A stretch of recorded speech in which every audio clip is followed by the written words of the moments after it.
que l'on sait, c'est que 3 sites nucléaires ont donc été visés cette nuit. Celui de Fordo, de Natanz et d'Ispahan. Celui de Fordo, c'est le plus connu, le plus célèbre, à plus de 80 mètres de profondeur.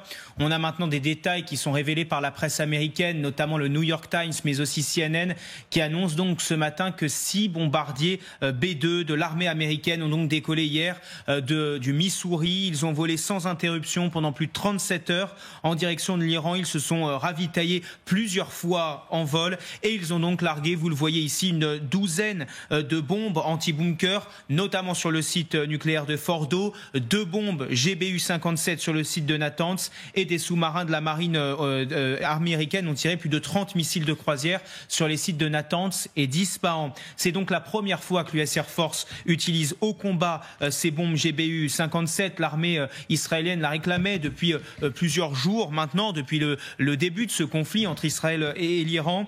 Donald Trump, lui, donc s'est réjoui dans la nuit de ces frappes sur ces installations nucléaires iraniennes. Sachez donc, on le voit depuis tout à l'heure, qu'il y a eu une riposte iranienne en direction de l'État d'Israël. Des dégâts sont visibles notamment du côté de Tel Aviv, mais aussi de la ville de Haïfa dans le nord du pays, et qu'il y a quelques instants, on a appris par Tsahal que l'armée israélienne avait donc lancé cette fois-ci une autre contre-offensive du côté de l'Iran. L'ouest de l'Iran est actuellement bombardé par l'armée israélienne.